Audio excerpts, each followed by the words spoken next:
The classic novel The Bell Jar, written by American author Sylvia Plath and published in 1963, is literary work which depicts a young woman, Esther Greenwood's slow descent into a state of clinical depression. In the beginning, Esther is found in New York City, where she has won a writing scholarship for Ladies' Day fashion magazine, along with 11 other girls. It is clear to the reader that Esther differs from the 11 other girls by her attitudes and behaviors. Slowly but surely, throughout the process of the novel, Esther begins losing herself before her very own. The novel is fascinating in almost all parameters, but an additive twist to the storyline is that everything Esther goes through mirrors Sylvia Plath's own life experiences. With the novel being semi-autobiographical, I was able to draw a closer connection to Esther because everything that she experienced could happen to anybody, and it was very plausible and likely. Additionally, Sylvia Plath knew the material she was writing about, so having that background knowledge allowed her to properly depict the realities of clinical depression. The main character in this novel is Esther Greenwood, a young and intelligent 19 going on 20-year-old woman who finds herself at a crossroad in life. Despite her beauty, skill, and writing talent, everything that she has ever known begins spiraling out of control. She can be considered her own antagonist at times because of the inner struggle on which the book focuses, but the presence of others also plays a crucial role. For example, Buddy Willard, who is the image of the man Esther should want but doesn't, and constantly belittles her, starts to irritate and vex her, and also provokes her views on feminism.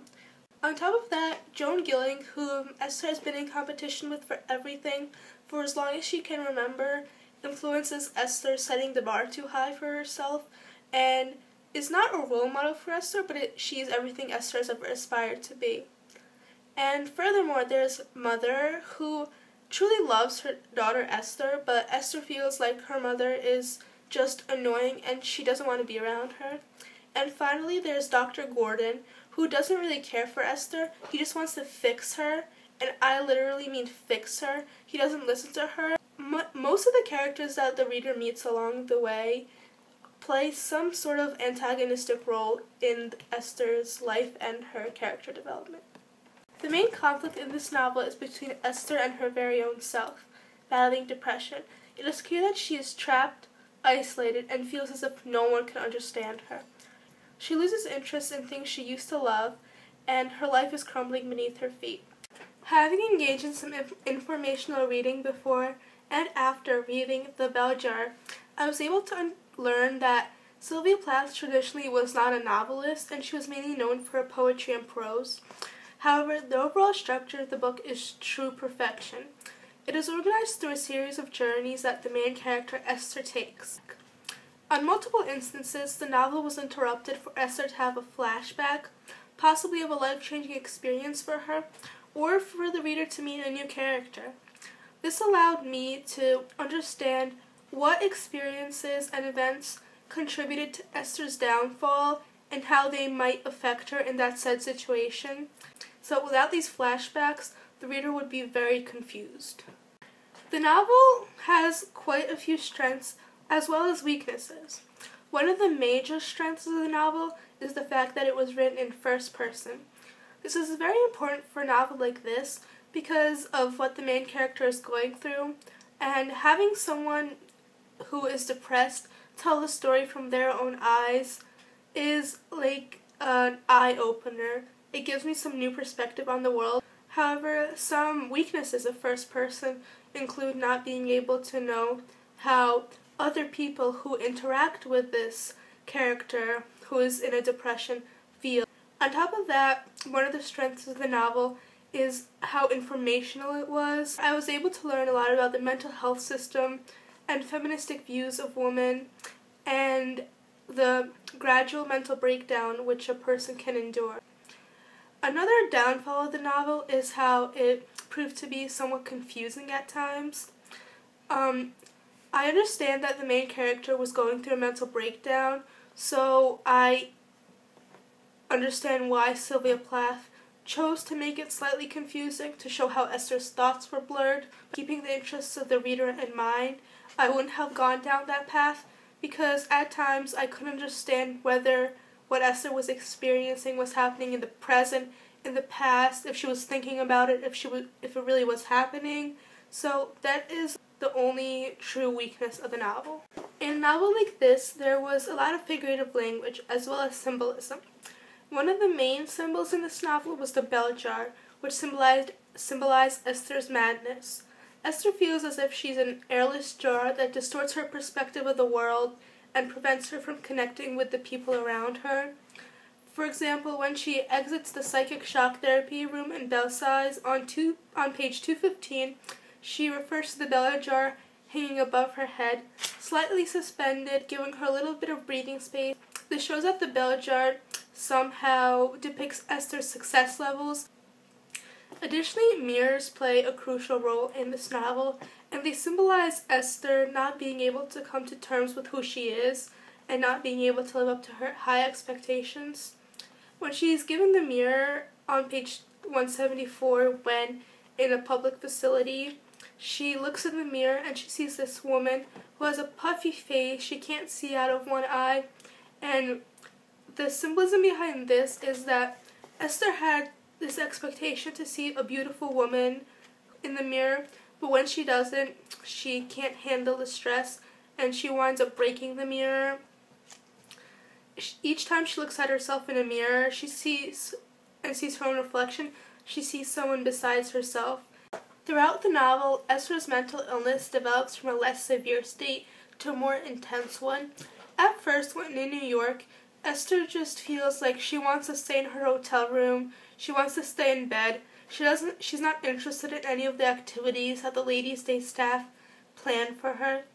Once Esther is at home, and a little bit of this happened in New York, but she realizes that she has no more ambitions left for herself in life.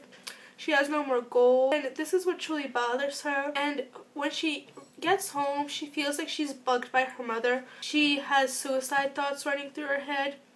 Finally, when she attends a few different mental facilities, like Kaplan, Belsize, and the public facilities, with the help of insulin and electroconvulsive shock therapy, Esther is able to start showing more emotions, start showing feelings, and she is slowly making her way back onto the right track. When given a new neighbor, like Mrs. Norris, Esther tries to make a friend. She also tells Dr. Nolan that she loves her on page 211, which is a significant step that Esther makes. Showing such emotions and feelings indicates to the reader that Esther went downhill and she stayed there for a little bit, but then she was able to successfully recover, and even though it's not shown in the end of the novel, Esther defeated her battle. The mental health system in the novel is somewhat similar to the one of today. Although technologies used back then would be considered completely unacceptable today, many of the doctors still had a strong desire to cure their patients. Back then, there was less talking and less group therapies, and most of it was just going to the problem, solving the problem, and at times, those methods that doctors used back then were very flawed, like Dr. Gordon's electroconvulsive shock machine. And personally, I feel that electroconvulsive shock therapy is outrageous and ridiculous. I don't understand why someone would be trying to trigger a seizure in the brain, and I also don't understand with insulin, why would someone be receiving insulin when their body doesn't require insulin? And I'm aware that this is to provoke some sort of mental reaction, but why would doctors be trying to harm the physical condition of the patient as well? Also, the novel shows how public facilities differ from private ones. At the public facilities, Esther wasn't treated well, and even her mother said that, "I hope my baby isn't like those people." When Esther gets to private facilities, she sees and the experiences with the doctor and the therapies that Esther has, these are much higher quality, and I think that some of this still holds true for today. The novel had quite a few significant settings. First off, there was New York, where it became obvious that Esther was on the verge of a mental breakdown. She lost interest in all the things that she loved there, And even though it was a fascinating city with many opportunities and is slipping as if she's in quicksand. At home in Boston, Massachusetts, Esther was happy up until the age of 9, and after that, the being home triggers many negative memories in Esther's mind. It is here where she was when her father died, and she attempts suicide multiple different ways and is even at a lower point than she was when she was in New York. Finally, there is Belsize, which is the highest level of private mental facility where Esther gets up to. She grows to love her doctor here. She likes the therapies she's given, and she thinks that the patients are treated very well. She also will recall Belsize as her final steps to sanity. Sylvia Plath clearly portrayed the woman's role in society during the 1950s through Esther's thoughts and attitudes towards the topic. Back then, women were required to be the perfect housewives. Surpassing these standards was thought of as ridiculous and crude, and Plath expressed her scornfulness at these ideas, and she truly wanted people to realize that it is okay to step outside of the box. She communicated with the reader her thoughts of giving women more personal freedoms and tried to influence them not to give in to the stereotypes that society held for women. Personally, I think that Esther was ready to leave the mental institution. Slowly, she was taken off therapies, she was given more privileges, and she started feeling contempt, hatred, and at the same time love, like she felt towards Dr. Nolan and her mother. And even though when she goes home, she is not going to want to see her mother, and she's gonna be presented with the problems of having high expectations for herself in college. But either way, staying in the mental hospital longer would not have changed this. When at the very end of the novel, Esther once again refers to the bell jar and says that she thinks that, how did I know that someday at college, in Europe, somewhere, anywhere, the bell jar with its stifling distortions wouldn't descend again. So it is clear that Esther fears the return of her depression, but I know that Esther is capable of having a successful life. When first introduced to this novel, I thought that it was somewhat of a drag. The exposition was very lengthy and it was very repetitive.